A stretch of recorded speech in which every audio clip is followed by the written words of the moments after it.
Depuis le 1er janvier 2022, le Mozambique dispose d'un siège comme membre non permanent du Conseil de sécurité des Nations Unies en qualité de représentant du groupe africain. Une première dans l'histoire du pays. Le Mozambique a en effet obtenu 192 voix pour occuper ce siège. Et pendant 2 ans, le pays assurera donc cette fonction aux côtés de l'Équateur, du Japon, de Malte et de la Suisse.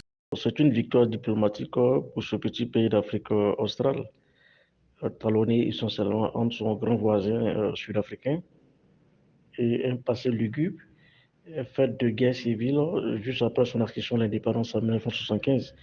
Comme priorité en tant que membre non permanent du Conseil de sécurité des Nations Unies, le Mozambique table sur la lutte contre le terrorisme. Il se propose d'ailleurs d'œuvrer pour la réforme du Conseil de sécurité des Nations Unies afin qu'il reflète les préoccupations africaines. Ainsi, le président mozambicain Philippe Nyusi a assuré que la demande de 2 sièges permanents pour l'Afrique sera également une priorité durant son mandat au sein de l'institution onusienne.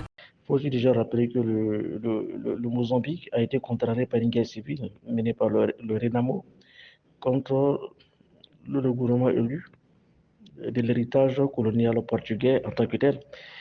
Et depuis quelques années, ce pays est confronté à la montée en puissance de l'idéologie islamique avec des attaques répétitives, voilà, notamment dans la péninsule formée par le groupe Al-Shabaab et Al-Bogado.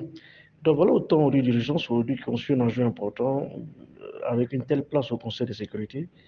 Le Mozambique pourra réellement influencer la carte géopolitique des interventions aujourd'hui sécuritaires. Rappelons que le Mozambique lutte depuis 5 ans contre des groupes terroristes dans sa province septentrionale de Cabo Delgado, riche en pétrole. Et depuis le conflit, a fait plus de 4000 victimes et plus d'1 million de personnes déplacées selon les données officielles. Ainsi, avec sa posture de membre non permanent du Conseil de sécurité de l'ONU, le pays compte non seulement trouver des solutions à ce phénomène dans son pays, mais également dans tous les autres pays africains membres des Nations Unies régulièrement exposés à des attaques terroristes.